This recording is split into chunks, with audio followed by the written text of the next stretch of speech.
बिस्मिल्लाहिर्रहमानिर्रहीम। अस्सलाम वालेकुम। मैं सुल्ताना ऑफिशियल के साथ हाज़िर हूँ। आपसे दरख्वास्त है कि चैनल देखिए, लाइक और सब्सक्राइब ज़रूर कीजिए। तो नाज़रीन किराम, आज जो कोर्ट में पेशियाँ थी मुख्तलिफ़ किस्म की, इलेक्शन कमीशन का भी आज मुकदमा था। इमरान खान का है, शेख रशीद का है। ये तमाम मुकदमात पंजाब हाई कोर्ट और सुप्रीम कोर्ट में चल रहे हैं। तो पहली खबर तो ये है कि शेख रशीद की ज़मानत मंजूर कर ली गई है 50,000 रुपए के मुचलके पर। उनको ज़मानत मिलने वाली है और आज ज़मानत अदालत से मंजूर कर ली गई है। दूसरा मुकदमा था इमरान खान का, जो वहाँ पहुँचे नहीं हैं। उन्होंने कहा था इमरान खान किसी भी तरह पहुँचे, किसी भी हाल में पहुँचे और उनकी ज़मानत अभी मंजूर की जाएगी। अभी वहाँ पे मुकदमा ज़ेर समाअत है। और तीसरी बात इलेक्शन कमिश्नर की थी। इलेक्शन कमिश्नर ने सुल्तान राजा ने बयान दिया है कि भई हम आइन और कानून की पासदारी करना चाहते हैं और आइन और कानून की पासदारी करेंगे। जिस तरह से भी जो भी फैसले होंगे हम आइन और कानून में रहते हुए करेंगे। मुख्तलिफ़ किस्म के इस्तिफ़सारात उनसे किए गए, उन्होंने इसके जवाबात दिए और अभी ये कोई फ़ैसला नहीं हुआ है कि इलेक्शन कब और किस तारीख़ को होंगे भी या नहीं होंगे। क्योंकि राना सनाउल्लाह का भी आज बयान है कि इलेक्शन ना होना ही बेहतर है। इलेक्शन होंगे तो मुल्क ख़राबी की तरफ जाएगा और इलेक्शन होना पाकिस्तान के लिए बेहतर नहीं है। क्योंकि ज़ाहिर है उनका अपना फ़ायदा इसमें नहीं है। वो ये कह रहे हैं कि हम अपनी मुद्दत पूरी करेंगे और उसके बाद ही इलेक्शन हो तो हमारे लिए और सबके लिए बेहतर है। क्योंकि इस तरह से इलेक्शन होंगे तो इमरान खान अपनी मनमानी कर रहे हैं, पूरी कौम को अपने पीछे लगाया हुआ है, डुगडुगी बजा रहे हैं। मसलन उनका यही था कहना कि वो जो डुगडुगी बजाते हैं अवाम को अपने पीछे लगाया हुआ है और इससे अवाम को कोई फ़ायदा नहीं सिवाय खेल तमाशे के। तो ये सूरत हाल है वहाँ पे कि अभी तक कोई फ़ैसला नहीं हुआ किसी भी किस्म का। इमरान खान की भी अभी ज़मानत नहीं हुई है, सिर्फ़ शेख रशीद की हुई है और सिकंदर सुल्तान राजा जो अदालत में पेश हुए थे इलेक्शन कमीशन के हवाले से, इलेक्शन के हवाले से, और उनको यही कहा गया है कि वो देखें इस बात को और अभी उनका भी मुकदमा चल रहा है इस वक़्त। तीसरी बात ये है कि हम सुबह सिंध में आते हैं, यहाँ हम देखते हैं कराची की सूरत हाल। कराची की सूरत हाल में ये है कि हम देखते हैं यहाँ पे कि बल्दिया के इलेक्शन हुए थे, अभी वहाँ कोई फ़ैसला नहीं हुआ। कल जो इनकी जमात इस्लामी की तरफ से उम्मीदवार हैं मेयर के नईमुर रहमान, हाफिज़ नईमुर रहमान साहब, उन्होंने भी बयानात दिए। उन्होंने बिजली के हवाले से, महंगाई के हवाले से काफ़ी बातचीत की है, लेकिन पेशरफ्त कोई नहीं है। बातचीत सब कर रहे हैं लेकिन पेशरफ्त कोई नहीं हो रही, आगे कोई नहीं बढ़ रहा और ये सूरत हाल इसी तरह चल रही है कि बात सब कर लेते हैं लेकिन कोई फ़ैसला नहीं होता और नहीं करवा सकते। इसलिए कि पीपल्स पार्टी की गवर्नमेंट है और पीडीएम की गवर्नमेंट है वफाक में। ये तमाम लोग एक चीज़ करके बैठे हैं और जो आईएमएफ के हाथों ये लोग हैं, तो वहाँ से इस तरह का कोई फ़ैसला नहीं आ सकता कि जिसमें आवाम को रिलीफ़ मिले। कल जो इन्होंने 170 अरब रुपए का बजट पेश किया कौमी असम्बली में और उसकी मंजूरी करवाई, उस जिसके तहत पेट्रोल तकरीबन 23 रुपए महँगा हो गया, डीज़ल, मिट्टी का तेल और तमाम चीज़ें इसी तरह महँगी हुई हैं।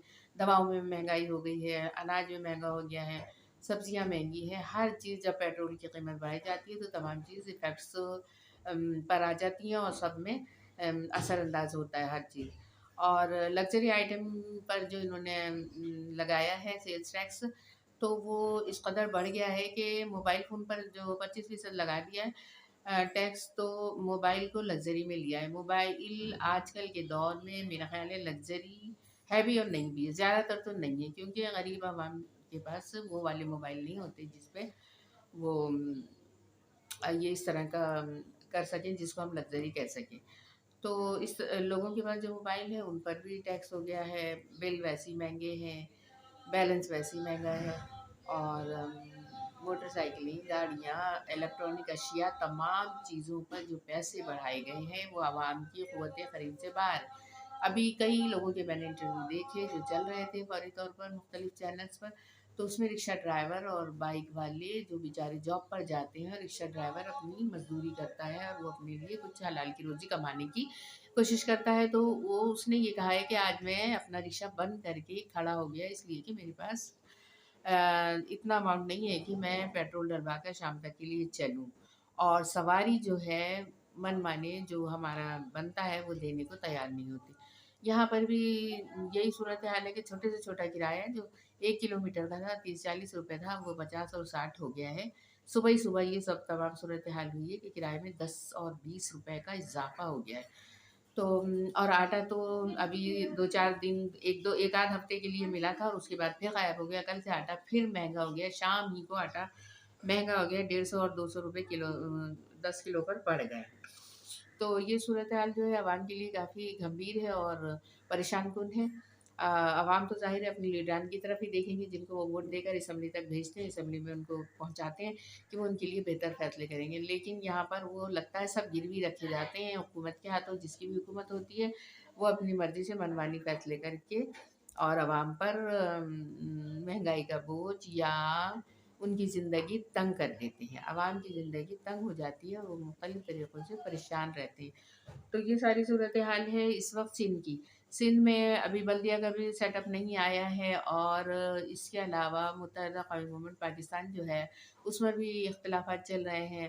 کل پیپلز پارٹی کا وفد آیا اور آ کر انہوں نے مختلف طرح کی بات چیت کی اور ان کے جو مطالبات تھے اس پر بات چیت ہوئی ہے. کل بیانات تو یہی دیے مصطفیٰ کمال صاحب نے کہ بھئی بہتری آئے گی اور بہتری آئی ہے. ہم نے اپنی کچھ چیزیں ان سے منوانے کی کوشش کی ہے, کچھ مان لی گئی ہیں, کچھ منوانے کی کوشش کی ہیں. تو دیکھیے ایک بات یہ ہے کہ یہاں پر کوشش ہر دفعہ کرتے رہے ہیں. جب بھی معاہدے ہوتے ہیں کوشش کی جاتی ہے کہ ہم یہ معاہدے پورے کروائیں اور ان سے جو کچھ بات چیت ہم نے طے کی تھی اس پر پورا فیصلہ ہو. لیکن ایسا نہیں ہوتا. پیپلز پارٹی تمام جو بات چیت مانتی ہے, جو بات چیت کر کے جاتی ہے اس پر عمل درآمد نہیں کر سکتی.